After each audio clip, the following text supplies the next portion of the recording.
Maoist party senior నేత మల్లోజుల వేణుగోపాల్ పై party కేంద్ర committee కీలక చర్యలు తీసుకుంది. వేణుగోపాల్, భూపతి, అభయ్ వంటి పేర్లతో పార్టీలో కొనసాగుతున్నారు.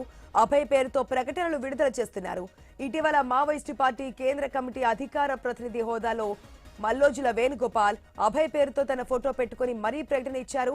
అయితే మావోయిస్టు పార్టీ కేంద్ర కమిటీ మాత్రం వేణుగోపాల్ ను ఉద్యమ ద్రోహిగా పేర్కొంది. వెంటనే తన దగ్గర ఉన్న ఆయుధాలను పార్టీకి అప్పగించాలని కేంద్ర కమిటీ ఆదేశించింది. లేకపోతే ఆయుధాలను గెరిల్లా ఆర్మీ స్వాధీనం చేసుకుంటుందని హెచ్చరించింది.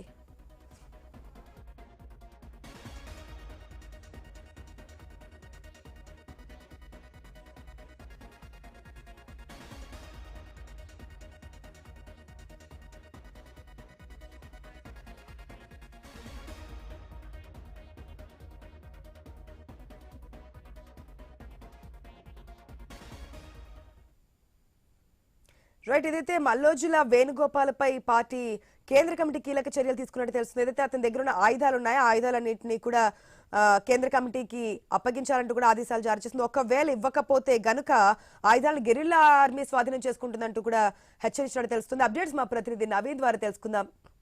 రైట్ నవీన్. ఆశ, మనం చూడొచ్చు మావోయిస్టు కీలక నేత కేంద్ర కమిటీ సభ్యులైనటువంటి మల్లోజుల వేణుగోపాల్ ఆలియాస్ అభయ్ గత 2 రోజుల కిందట ఒక లేఖ విడుదల చేశాడు.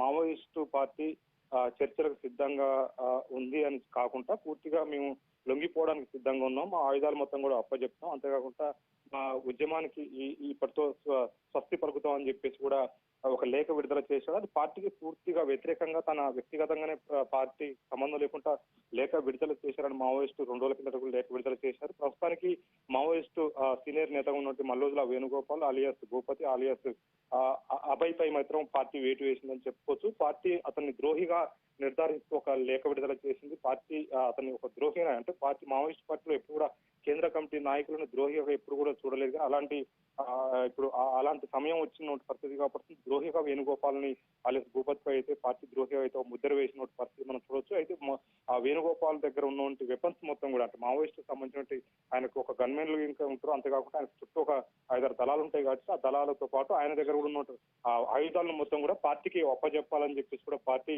ఒక లేఖలో పేర్కొన్నది. అంతేకాకుండా వెంటనే తను కనుక పార్టీకి సంబంధించినటువంటి వెపన్స్ అప్పజెప్పి ఆయన ఇష్టం ఉన్నట్టు పోవచ్చు, కానీ పార్టీకి సంబంధించినటువంటి వెపన్స్ ఖచ్చితంగా అప్పజెప్పాలి, లేకపోతే మాత్రం పీపుల్స్ గెరిల్లా ఆర్మీ స్వాధీనం చేసుకుంటుందని చెప్పేసి కూడా ఆ లేఖలో అయితే పేర్కొన్నట్టు పరిస్థితి కాబట్టి, అంటే పీపుల్స్ గెరిల్లా ఆర్మీ అంటే పూర్తి స్థాయి కూడా అక్కడ ఉన్నటువంటి ఏదైతే ప్రజలు ఉంటారో ప్రజలతో కాకుండా అక్కడ కొన్ని దళాలు కూడా, పీపుల్స్ గెరిల్లాలో కొన్ని దళాలు ఉంటాయి, ఆ దళాలు అతని మీద అటాక్ చేసి ఖచ్చితంగా ఆయుధాలు గుంజుకుంటాయని చెప్పేసి కూడా ఈ లేఖలో అయితే పేర్కొన్నట్టు పరిస్థితి కాబడుతుంది. గతంలో మనం చూసుకున్నట్టయితే ఈ లేఖ విడుదలైన కంచి ఏదైతే వేణుగోపాల్ లేఖ విడుదల చేశాడో, లేఖ విడుదలైన కంచి కూడా మావోయిస్టు సంబంధించిన కీలక నేతలు ఎన్కౌంటర్ లో చనిపోతున్నట్టు పరిస్థితి కాబడుతుంది. దాదాపుగా మనం చూసుకున్నట్టయితే నిన్న కేంద్ర కమిటీకి సంబంధించిన 2 మావోయిస్టు కీలక నేతలు కూడా చనిపోయినట్టు పరిస్థితి మనం చూడొచ్చు. అయితే దీని అంతటి కారణం కూడా పూర్తిగా కూడా అభయ అని చెప్పేసి కూడా పార్టీ ఒక నిర్ధారణకు వచ్చినట్టు పరిస్థితిగా పడుతుంది. పూర్తిగా కూడా పార్టీకి సంబంధించిన గోప్యాలు మొత్తం కూడా ఇటు పోలీసులకు ఇస్తున్నాడు అనే దాని మీద కూడా వాళ్ళు చెప్తున్నట్టు, అంటే చెప్పక వాళ్ళు చెప్తున్నట్టు పరిస్థితి కనపడుతుంది. నిన్న జరిగినటువంటి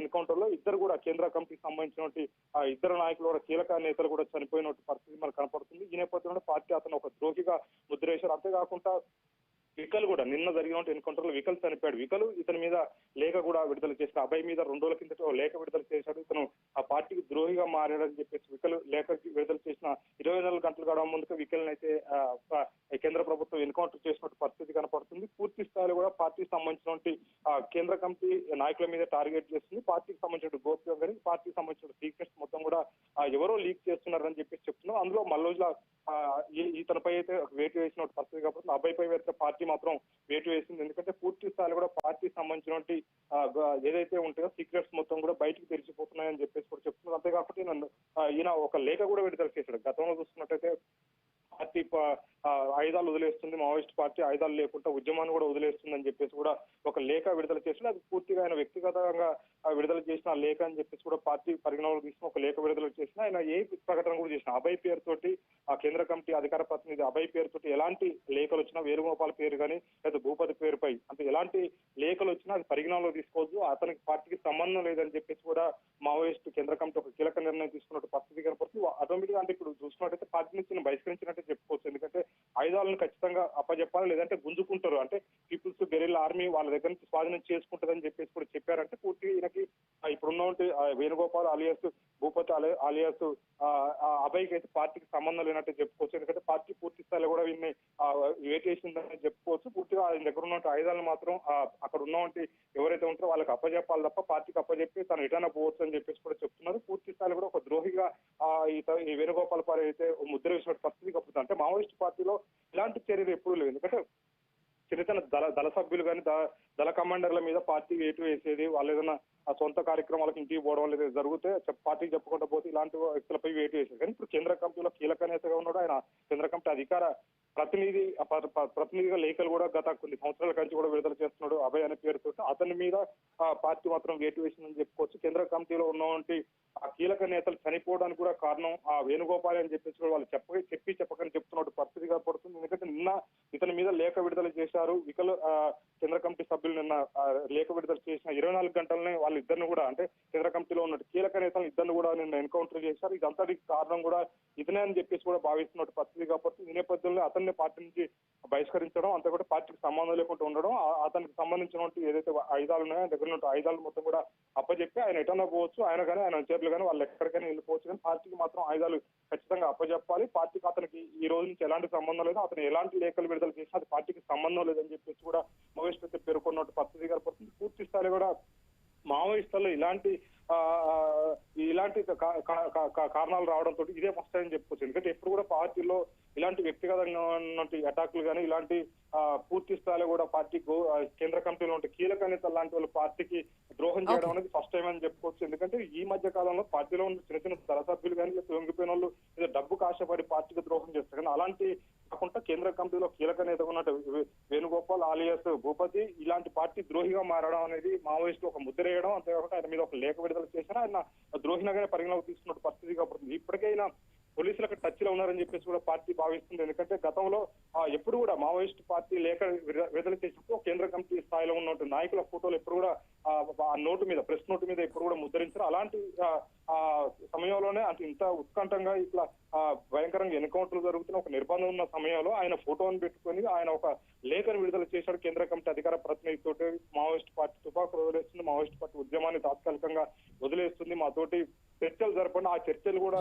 ఏ విధంగా అంటే ఏదైనా సరే ఇంటర్నెట్ ద్వారా చర్చలు జరపండి అని చెప్పి లేఖ విడుదల చేస్తారు. ఆ లేఖ విడుదలైన కాంచి కూడా పూర్తి స్థాయి కూడా పార్టీలో ఒక గందరగోళమైన వాతావరణం ఉంది. ఈ నేపథ్యంలో కీలక నేతలు కూడా చనిపోయారు. దీని అందరికీ పార్టీ నష్టానికి మొత్తం కూడా వేణుగోపాలే కారణం. వేణుగోపాలే కోవర్ట్ గా మారాడు. అసలు పూర్తి స్థాయిలో కూడా ఆయన ఆయుధాలు మాకు అప్పచెప్పి ఆయన ఎటన్నా పోతుందని చెప్పేసి కూడా పార్టీ ఒక నిర్ణయం అయితే తీసుకున్న పరిస్థితి కనపడుతుంది. ఇప్పుడు ఒక టెన్షన్ వాతావరణం అయితే ఛత్తీస్గఢ్ లో ఉందని చెప్పుకోవచ్చు. ఎందుకంటే వీళ్ళందరూ కూడా ఛత్తీస్గఢ్ లో ఉన్నారు. కేంద్ర కమిటీ సంబంధించిన కీలక నేతలు మొత్తం కూడా ఛత్తీస్గఢ్ లో ఉన్నారు. ఇప్పుడు వేణుగోపాల్ కూడా ఛత్తీస్గఢ్ లో ఉన్న పరిస్థితి కనపడుతుంది. అతని మీద ఖచ్చితంగా PLA అటాక్ చేసే అవకాశం కూడా ఉందని చెప్పుకోవచ్చు. ఎందుకంటే people's war guerrilla army weapons స్వాధీనం చేసుకుంటుంది, తనంతటా ఆయన అప్పచెప్పపోతా అంటే అటాక్ చేయడం అని చెప్పుకోవచ్చు. అయితే ఒక ఉత్కంఠ అయితే ఛత్తీస్గఢ్ రాష్ట్రంలో అయితే ఉన్న పరిస్థితి కనపడుతుంది. ఆశ. Right Naveen, thanks for the update.